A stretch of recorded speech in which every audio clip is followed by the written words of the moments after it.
A vida continua com Pedro Silva, aos sábados, no Rádio Clube de Angra. Ora viva, caros amigos e ouvintes do Rádio Clube de Angra, bem-vindos à nossa rubrica A Vida Continua.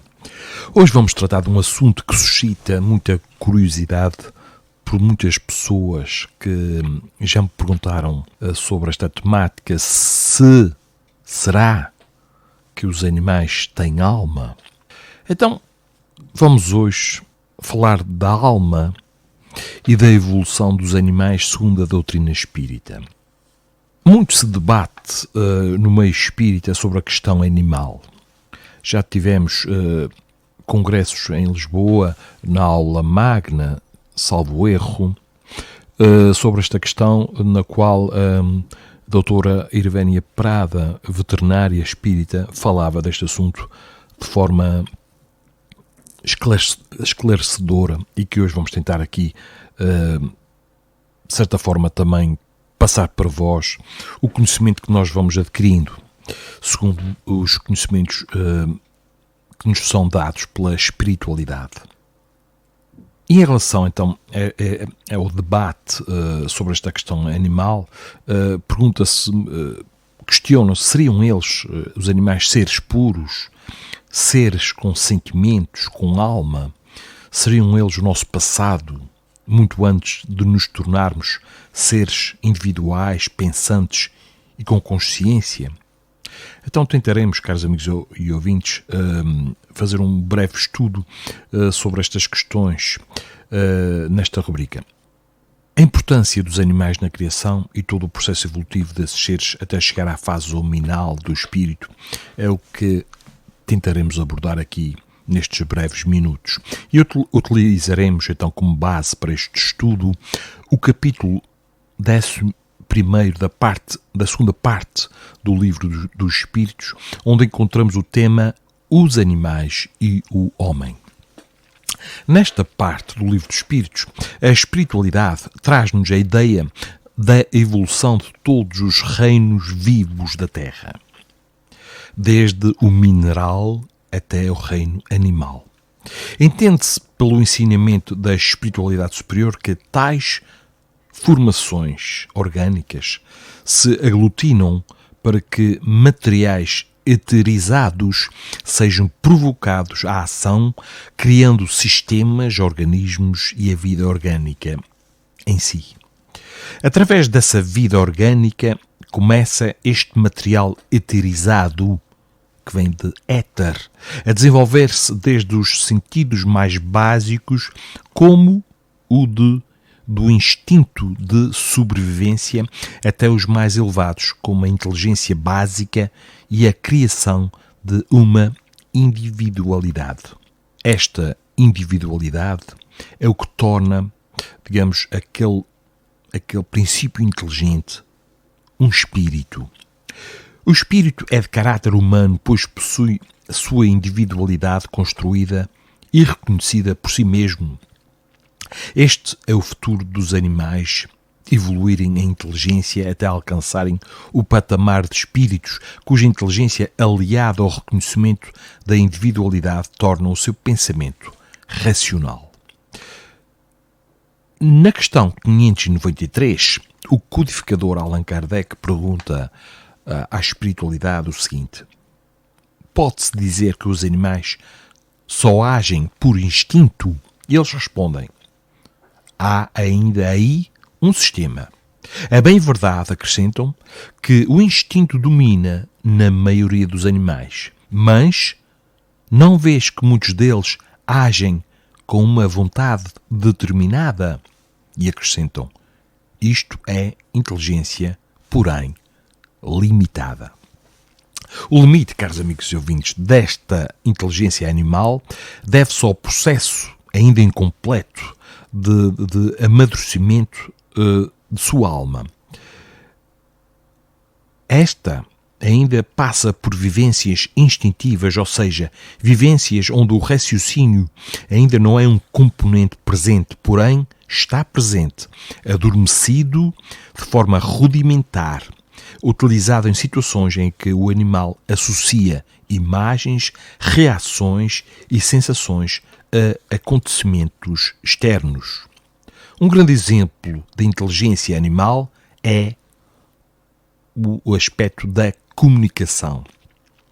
Nela percebemos o desenvolvimento de um tipo de convivência social inteligente, mesmo que de forma primária, que faz a razão associar ao desenvolvimento do ser enquanto espécie social.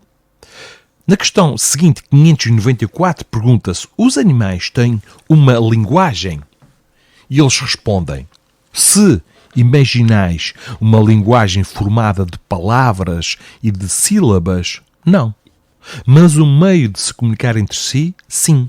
Dizem entre si muito mais coisas do que supondes. A linguagem deles, porém, é limitada, como as suas ideias, às suas necessidades, acrescentam. Chegamos ao ponto, caros amigos, da questão sobre a inferioridade dos animais perante o homem. Devemos entender que essa inferioridade não é uma questão moral, pois os animais não possuem ainda, digamos, esta moral para realizar comparações. Trata-se aqui da questão do desenvolvimento como um todo.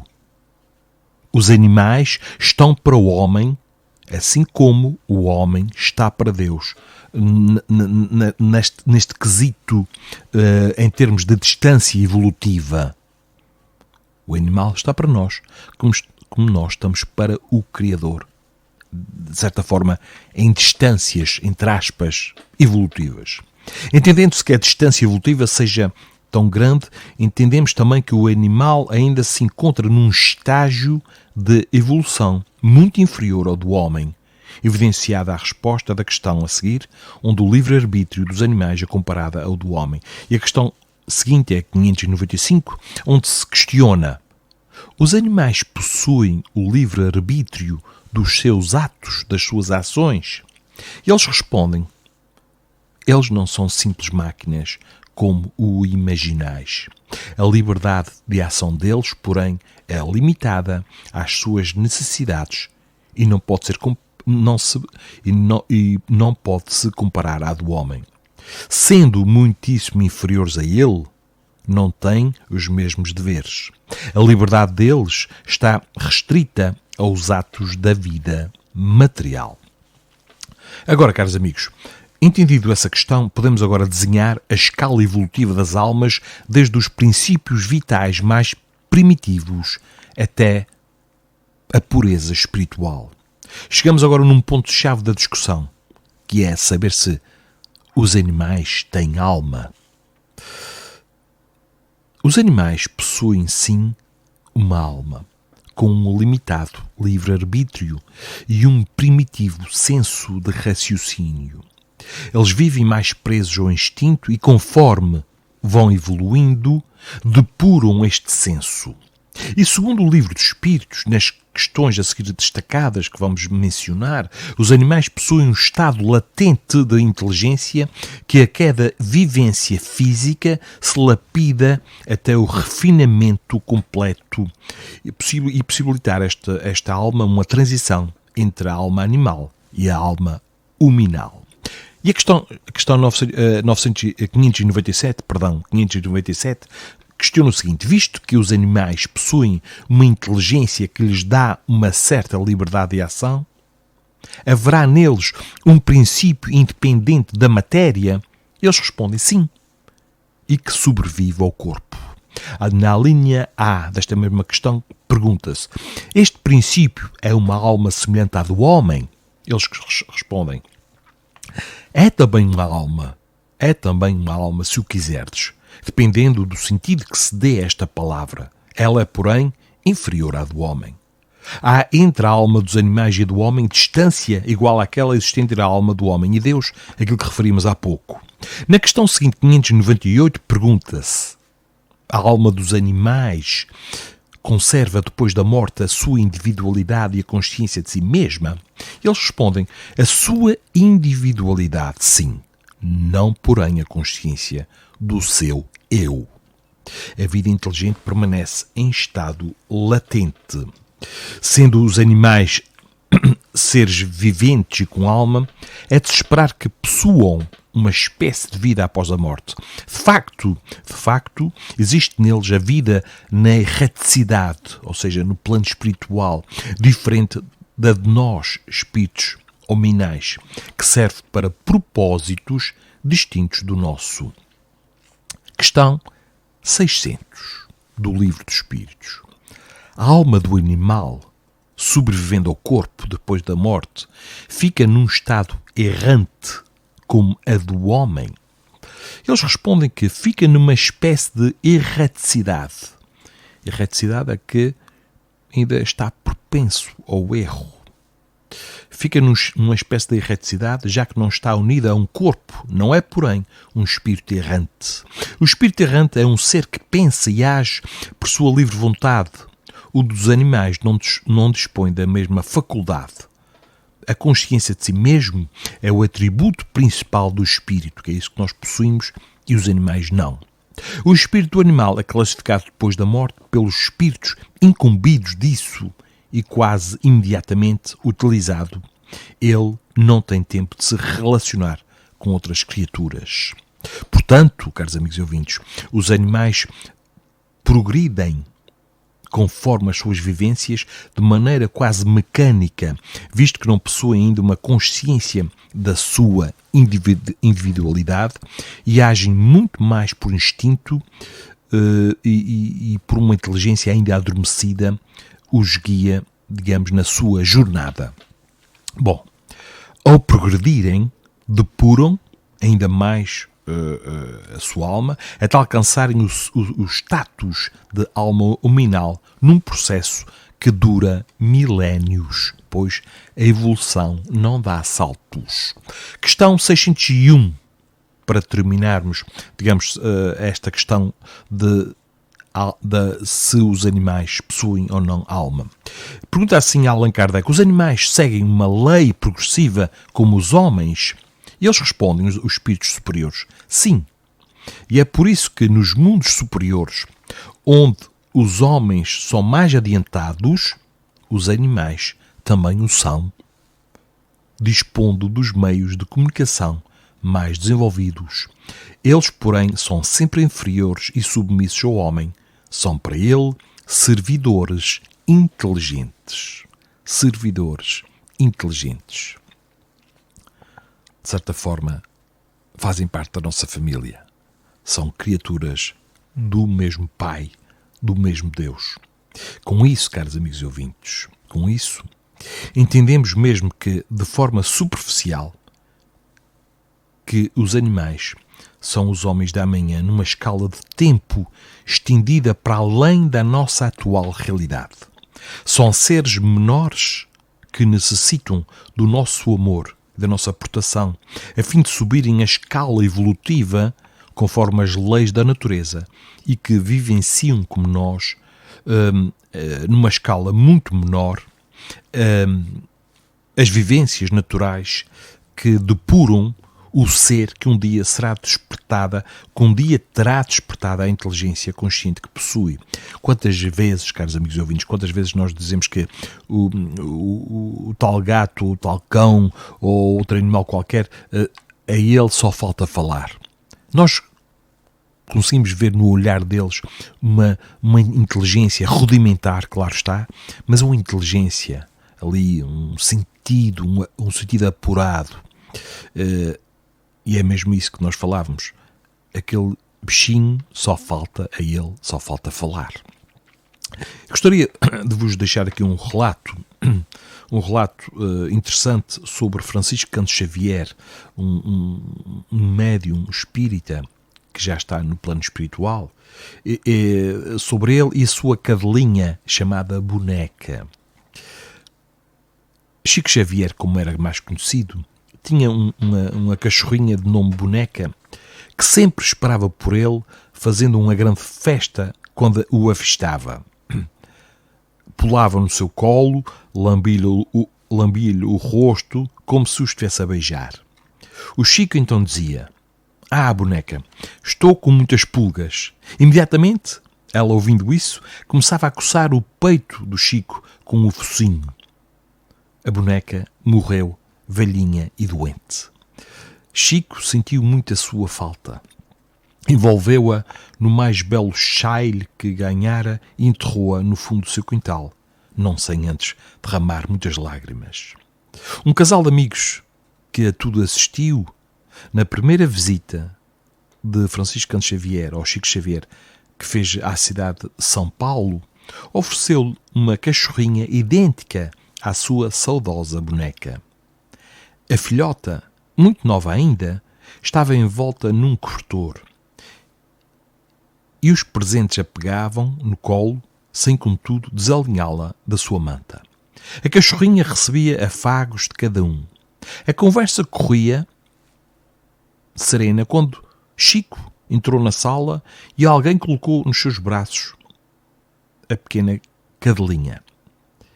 Ela, sentindo-se no colo de Chico Xavier, começou a agitar-se e a lambê-la a face. E Chico disse à cachorrinha, esta nova cachorrinha: "Ah, boneca, estou cheio de pulgas."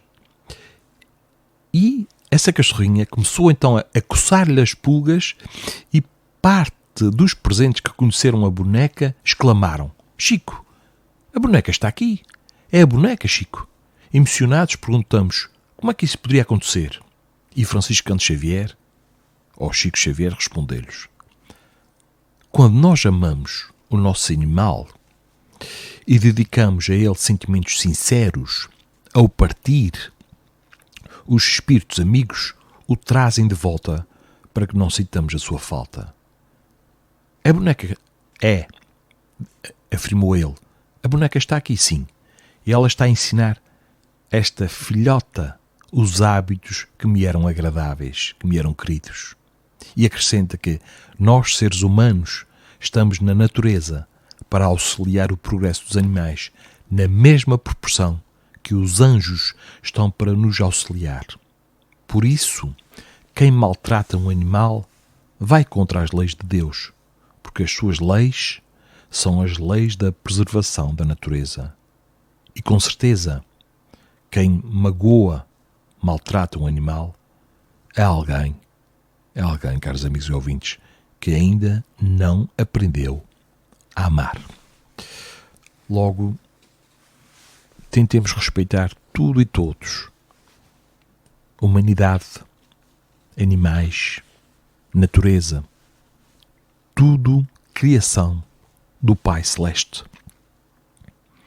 E nós, à medida que fomos aumentando a nossa consciência, vamos nos conhecendo melhor, vamos começando a respeitar-nos melhor, a perdoar o nosso próprio passado, porque todos nós estamos num estado errático, ou seja, todos nós ainda temos a tendência para errar, até o dia que, daqui a muitos milhares de anos, evoluirmos até à pureza espiritual, ou seja, onde já não haverá mais orgulho nem egoísmo, as duas grandes chagas da humanidade que fazem com que, por exemplo, esteja a acontecer esta guerra neste preciso momento, não é? É o orgulho, é o egoísmo que está por trás disto tudo. E aproveitemos, caros amigos e ouvintes, não para desejar mal a quem faz a guerra, mas para orarmos por ele, pelas suas companhias, do plano físico, do plano espiritual, pois estamos a falar de irmãos nossos que, como nós, também evoluem. Estamos todos em patamares diferentes. Oremos por estes irmãos que promovem as guerras, pois são irmãos a passarem por um grande desequilíbrio. Todos nós já passamos por grandes desequilíbrios e gostaríamos muito que nos perdoassem, que orassem por nós. Oremos uns pelos outros, pois somos todos imortais. Iremos colher na mesma medida que semearmos, pois Jesus disse a cada um segundo as suas obras, mas somos imortais. Não desejemos o mal de ninguém, não tomemos o partido de ninguém, Oremos por todos, pois somos todos irmãos, nesta morada, nesta grande escola chamada Terra. Vamos então à nossa pequena e rica mensagem para meditarmos durante esta semana, retirada deste livro tão rico chamado Vida Feliz, ditado por Joana de Ângeles, que diz assim: irradia a claridade da tua fé, através do teu sorriso, das tuas palavras, da tua atitude perante a vida. O mundo necessita de luz para superar as sombras dominantes. Distende a tua presença confiante e rica de luminosidade, auxiliando os tímidos e os desanimados, os que caíram e os revoltados. A luz atrai sempre, enriquecendo de beleza. Não deixe que se apague essa estrela, porque haja fatores dissolventes e agressões em volta. Deixa-a brilhar, apontando rumos ditosos para os que anelam por uma oportunidade de realização. Agora sim, caros amigos e ouvintes, ficamos por aqui com esta temática. Será que os animais têm alma? Marcamos encontro para o próximo sábado e desejo a todos uma excelente semana de trabalho, de estudo, de convívio e de mais oração. Oremos todos pela paz no mundo. Façamos nós a paz. Bem-ajam a todos e fiquem aqui com um grande e apertado abraço do Pedro Silva. A vida continua com Pedro Silva, aos sábados, no Rádio Clube de Angra.